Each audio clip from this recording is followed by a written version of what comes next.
Now, because of the elaborate program that we have with the administrators, as well as the security officers, I will make a few remarks, at least for the benefit of our brothers and sisters from the media.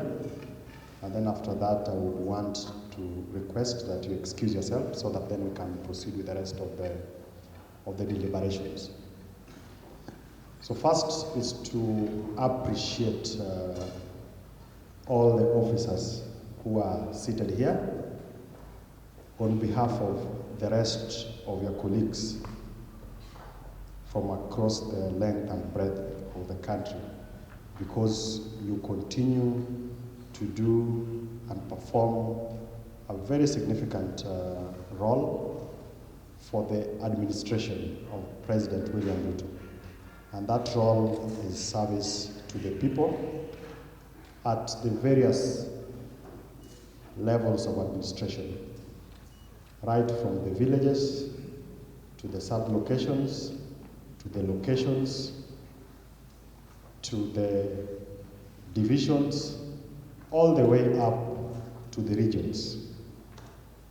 And this morning, while with the President and the Minister for Interior, I sought their permission to come and meet you today, and they said that they appreciate the role that you continue to play, and that I reaffirm to you that you have the support and the backing of the President in the role that you continue to play.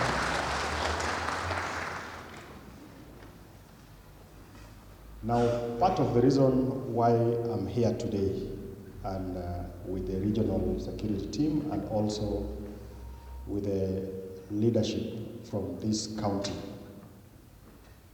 is that we have had a series of actions that have raised the temperatures in the country, but more so in this region. And in the process, we've had loss of lives, we've had destruction of property,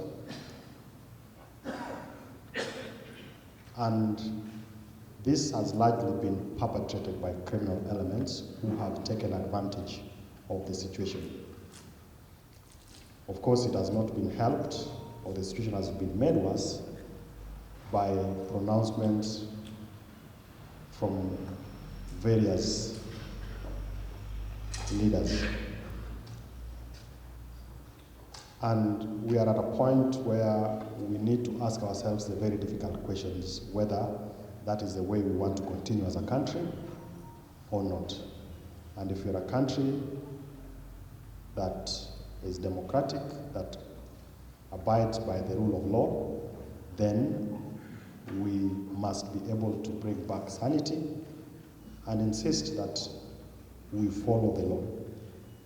And we insist that nobody is above the law. It doesn't matter how big you are, it doesn't matter how small you are.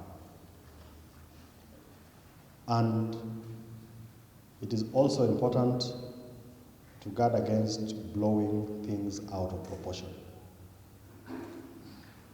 And to me, this is where our friends from the media need to come in and support. You must remain objective, you must be impartial in how you report whatever goes on. And we can go on and on and on, but probably that is not necessary for today. But the most important thing is that we must abide by the rule of law.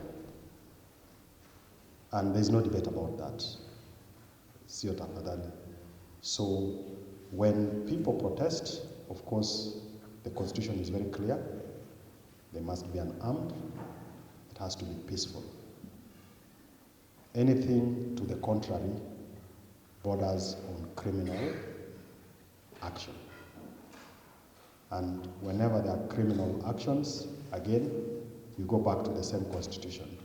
And we would be expecting all of you who are charged with the responsibility of maintaining law and order just to follow the law.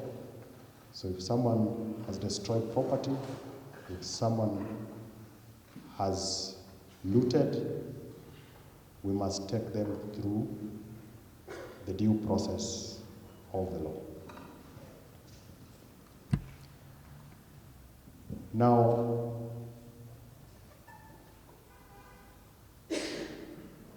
as administrators and as security officers, you are the first point of contact that the government has with the people. And how you carry yourself basically reflects on the government.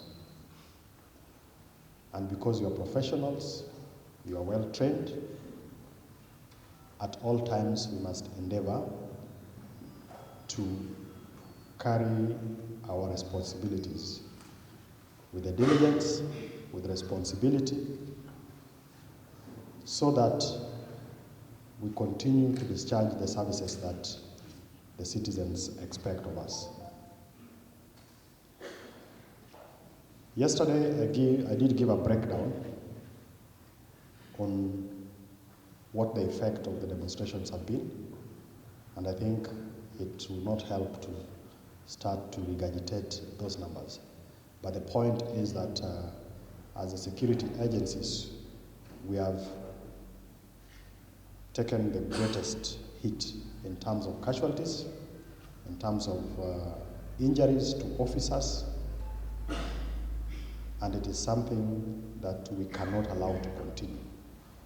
Because if we stone police officers, if we burn police vehicles, if we vandalize police stations, the question I would ask any other ordinary Kenyan or any other leader is, where does that take us? Because naturally, if there's a problem, the first point of call would be a police station, would be a chief's camp, so that you are sorted out. Now, if we allow ourselves to denigrate those institutions, to make it difficult for these hardworking professional Kenyans to discharge their responsibilities, I think for me that is where we draw the line. And I would want to make a special appeal to our leaders that we need to be mindful, so that if you are going to demonstrate, or if you are going to ask Kenyans to go out and demonstrate, let's follow the law. It has to be peaceful. The police must be notified. We need to know between what time and what time are you doing your demonstrations, and for how long, and how many people. And as we do that, where your rights stop is where the rights of the others who have a contrary opinion begin. And we cannot use the freedom to picket to trample on the rights of the rest of Kenyans who do not want to participate in the demonstrations or in the processes that you undertake. And lastly, for me, is the use of violence to pass points or to communicate. It cannot be in this day and age that whenever there is a disagreement, whenever you are unable to persuade people to have your viewpoint, then you resort to violence. I dare say it shows the highest level of primitivity. Persuade me, persuade Kenyans to look at things the way you want, and if they don't agree, let them be. But it cannot be that if I don't agree with you as a PS, the only solution you have is to burn my house, or the only solution is to beat me. And It is something that I want to throw back to all of us, that if even in schools we stopped caning children, how dare you beat a grown-up simply because he does not agree with your viewpoint? It's the highest level of primitivity, and we must get away from it. Sir, we are very delighted to have you this morning with us. Your visit here is very, very timely. We have come from a very difficult moment in this region. And from the onset, I wish to take this opportunity to congratulate all our officers for a job well done. I know many of us are not in very high spirits, considering that we have had one of our chiefs' homes burnt down by thugs. I believe the rest of the chiefs, particularly in this region, or this particular Bondo sub-county, may be afraid that they might be the next target. Sir, 11 of our police stations were attacked by demonstrators last week. We had 48 police officers who were injured during that time. We had 17 members of the public who were attacked or injured.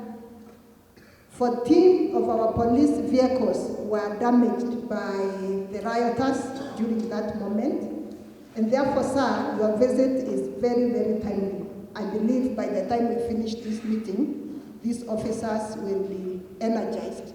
And they feel already that you care about us, and that is the reason why you took time out of your busy schedule to come and visit our chief, and also have a word with the other administrators and the police officers, commanders who are present here, sir.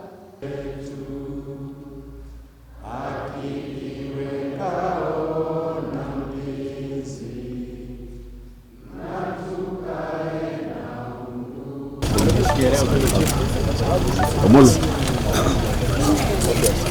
Hello, Chief.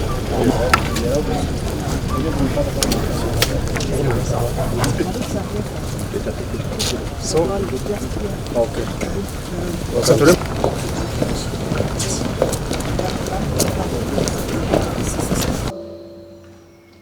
And the Gao family, hamjambo. Sir, without much ado,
Good morning. I'm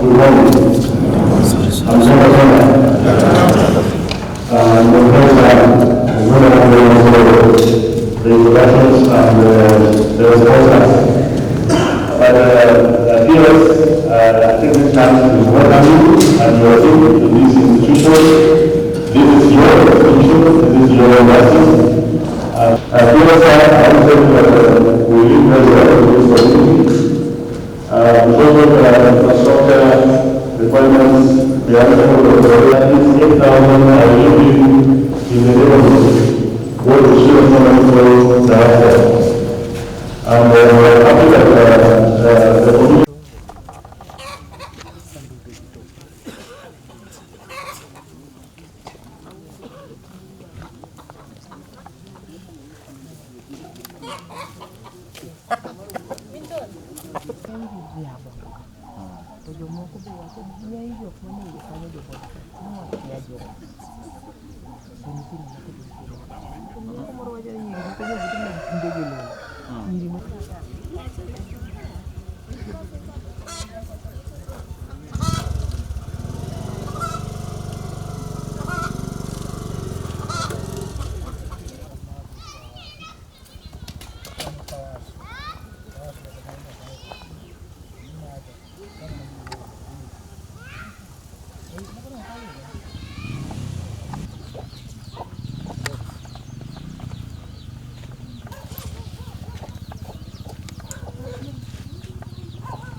Chris.